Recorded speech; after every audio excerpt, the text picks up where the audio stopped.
कि जब जब मुकेश सहनी और तेजस्वी यादव आते हैं तो हाथ पैर फूलने लगता है। वही उनकी पार्टी 3 सीट पर लोकसभा चुनाव में लड़ी जी, खाता नहीं खुला जी, एक जगह जमानत जब्त हो गया। तो ये किस गठबंधन की बात कर रहे हैं और किस हाथ पैर फूलने की बात कर रहे हैं? नहीं तो आप सुन लीजिए, जो वस्तु स्थिति है उसको देखिए और उसके बाद बात कीजिए। एक दूसरी बात,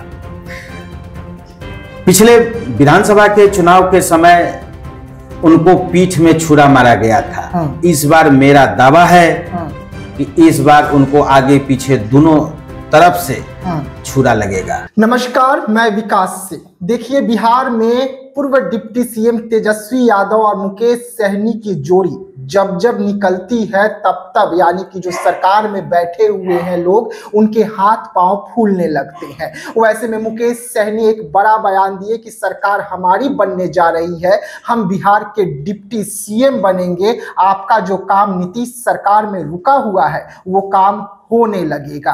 अब इसको लेकर नीतीश सरकार की पार्टी जो है वो बौखला गई है, सीधा हमला कर रही है लालू प्रसाद यादव से लेकर मुकेश सहनी पर और कह रहे हैं कि कब जीते थे जो अब जीतेंगे, और जो 4 सीट बोल रहे हैं, 40 सीट का दावा कर रहे हैं, वो न होगा न डिप्टी सीएम बनेंगे। तो इसी मुद्दे पर हम बात करेंगे और बात करेंगे नीतीश कुमार ने जो बिहार में फैसला लिया और अति पिछड़ा समाज की जो हकमारी कर दी, उससे नीतीश कुमार काफी खुश है। लेकिन वहीं पर चिराग पासवान की पार्टी और चिराग पासवान के लिए बड़ा झटका भी लगा है। तो इन तमाम मुद्दों पर बात करने के लिए हमारे साथ में नीतीश कुमार के पार्टी के प्रवक्ता है। स्वागत है सर आपका। धन्यवाद। सीधा शुरुआत मुकेश सहनी के बयान से करते हैं। मुकेश सहनी के बयान से इतने बौखलाए क्यों हैं आप लोग? सबसे पहले तो आपके इंट्रो में जिस बात को आपने रखा है उसका उत्तर मैं देना चाहता हूं कि जब जब मुकेश सहनी और तेजस्वी यादव आते हैं तो हाथ पैर फूलने लगता है। वही उनकी पार्टी 3 सीट पर लोकसभा चुनाव में लड़ी जी, खाता नहीं खुला जी, एक जगह जमानत जब्त हो गया। तो ये किस गठबंधन की बात कर रहे हैं और किस हाथ पैर फूलने की बात कर रहे हैं? नहीं तो आप सुन लीजिए, जो वस्तु स्थिति है उसको देखिए और उसके बाद बात कीजिए। एक दूसरी बात, पिछले विधानसभा के चुनाव के समय उनको पीठ में छुरा मारा गया था। इस बार मेरा दावा है कि इस बार उनको आगे पीछे दोनों तरफ से छुरा लगेगा। स्वयं प्रेस कॉन्फ्रेंस में फिर इस बात की दुहाई देते नजर आएंगे।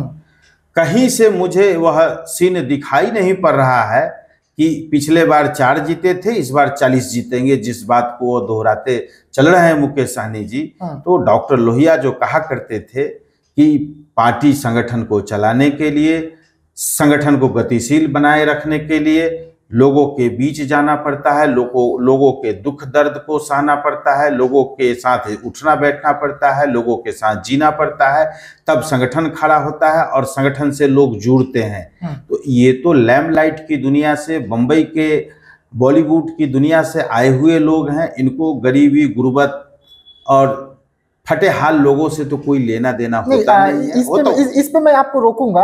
आप मुकेश सहनी के लिए कह रहे हैं कि मुंबई से आए हुए हैं, चिराग पासवान भी तो मुंबई से आए हुए हैं, तो उसे आप लोग अपने पार्टी में मंत्री बना देंगे और महागठबंधन में अगर कोई आ जाए तो आप लोगों को बड़ा चुभ रहा है। नहीं, चिराग पासवान पिछले 3 लोकसभा चुनाव से वो चुनाव जीतते आ रहे हैं। लेकिन मुंबई से आए ना, मैं उसका भी उत्तर दे रहा हूँ।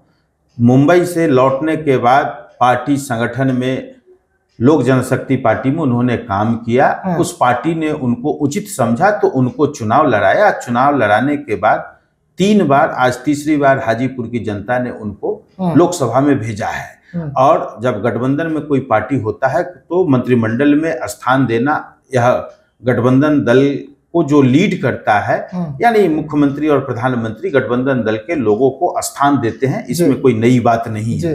लेकिन मैं पुनः उस बात पर मैं आऊंगा कि जो व्यक्ति लैमलाइट की दुनिया से आया हो, जो बॉलीवुड से आया हो, जो गरीबी से निकल करके अमीरी की दुनिया में चला गया हो, तो पुनः माने गरीबी से निकली हुई पनपी अमीरी बहुत खतरनाक होता है, यह कहावत है। तो गरीब लोगों के बीच में जाने से उनको कौन रोक रहा है? गरीबों के बीच तो जा नहीं रहे हैं।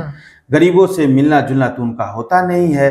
करोड़ों का रथ लेकर के वो बम्बई से आते हैं और जनता के बीच जाते हैं। उस करोड़ों के रथ का सोशल मीडिया में प्रचार कराया जाता है, मैं कह रहा हूं, और प्रचार करा करके प्रसिद्धि पाई जाती है। लैम्पलाइट में रहने का एक नायाब तरीका खोजा जाता है। उसी नायाब तरीका का प्रचार का फैशन का हिस्सा मात्र है।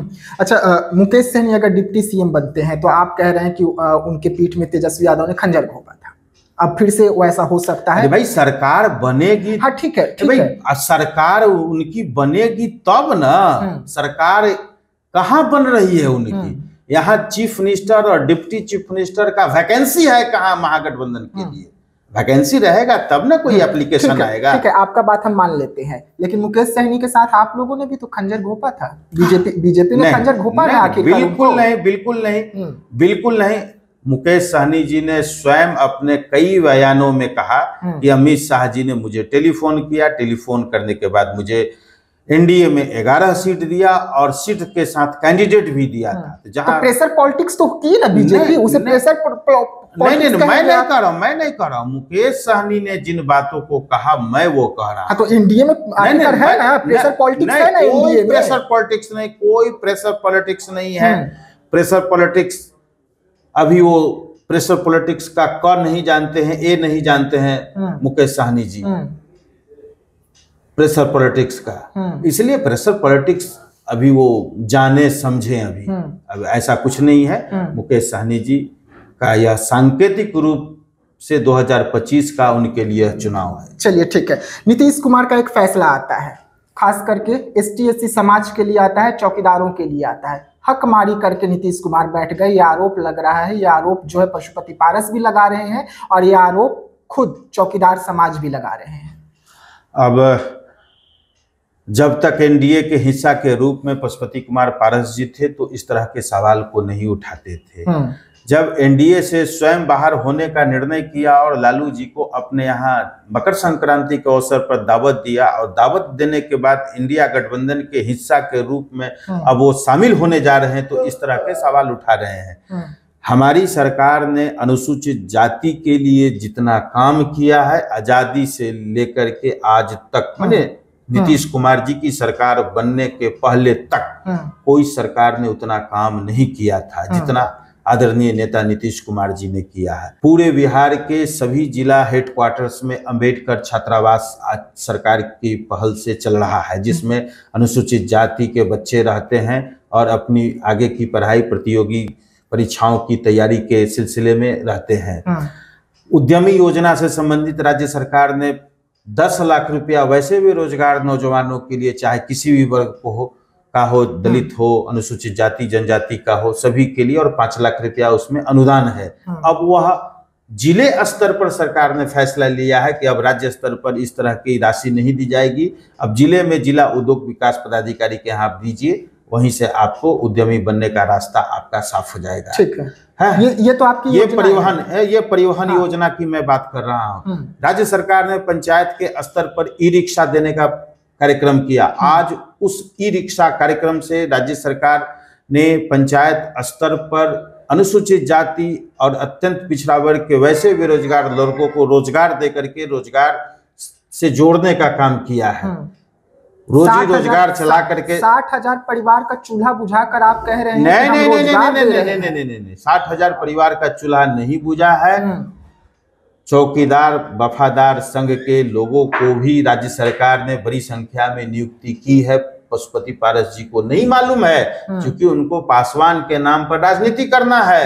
जिस प्रकार से नीतीश कुमार जी ने अपने 19 वर्षों 20 वर्षों के शासनकाल में चौकीदार वफादार संघ के लोगों का ख्याल रखा है, समय समय पर उनका इंक्रीमेंट भी बढ़ाया है।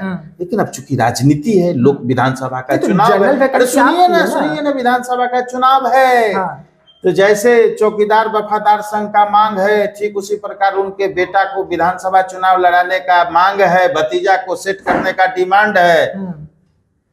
उनके ऊपर भी तो प्रेशर है। ठीक है, उनके ऊपर प्रेशर है। उनकी बात अगर हम हटा दें तो चौकीदारों के लिए जो 10,838 पद थे, जिन पर नियुक्तियां होनी थी, जो आज 5-5 सालों से 10-10 सालों से जिनके बच्चे वीआरएस लेकर, आपके बनाए हुए नियम वीआरएस था, उस वीआरएस को लेकर इंतजार कर रहे थे कि अब हमें सरकार नौकरी देगी, और आपने जनरल वैकेंसी कर दिया। बरसों से जो प्रथा चली आ रही थी उसे खत्म कर दिया।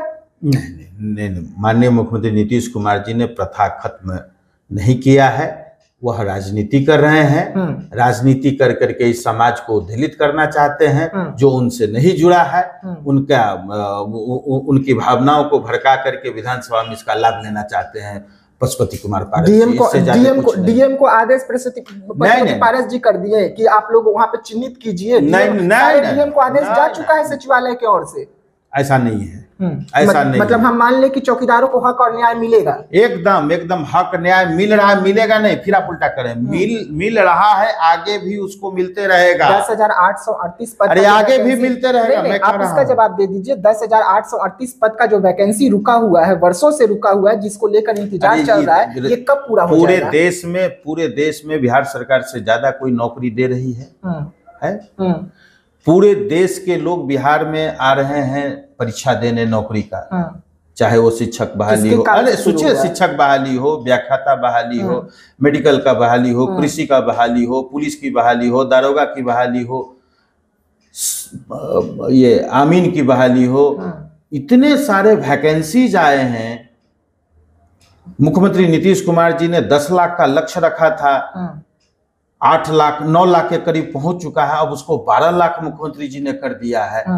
12 लाख के करीब हम चुनाव के पहले रोजगार, सरकारी नौकरी हम लोगों को दे रहे होंगे। अब चूंकि पारस जी बेरोजगार, पारस जी राजनीतिक रूप से बेरोजगार हैं, पिता पुत्र भतीजा सबको अभी राजनीति में उनको सेट करना है, इसीलिए एक तरफ रोजगार दे रहे हैं और एक तरफ निकाल भी तो रहे हैं आप रोजगार से। नहीं, ऐसी बातें नहीं है। आप लोग गलत दिशा में मत जाइए। राज्य सरकार जिस प्रकार से नौजवानों की भलाई के लिए, उनके उन्नयन के लिए, उनके विकास के लिए, उनके स्वरोजगार के लिए, सरकारी नौकरी के लिए जिस प्रकार, जिस तन्मयता के साथ नीतीश कुमार जी काम करते हैं, वह अद्वितीय है। चलिए ठीक है।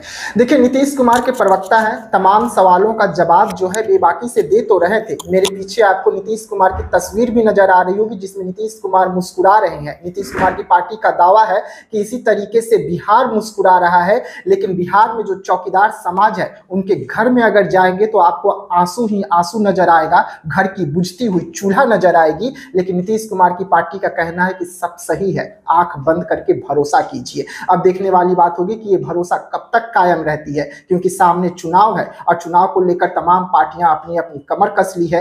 तैयारी जो है वो तेज है, तो ऐसे में चौकीदार परिवार भी अपनी तैयारी तेज कर दी है। तो ऐसे तमाम खबरों के लिए रहिएगा हमारे साथ। खबरों का सिलसिला लगातार इस प्रकार से जारी रहेगा। धन्यवाद।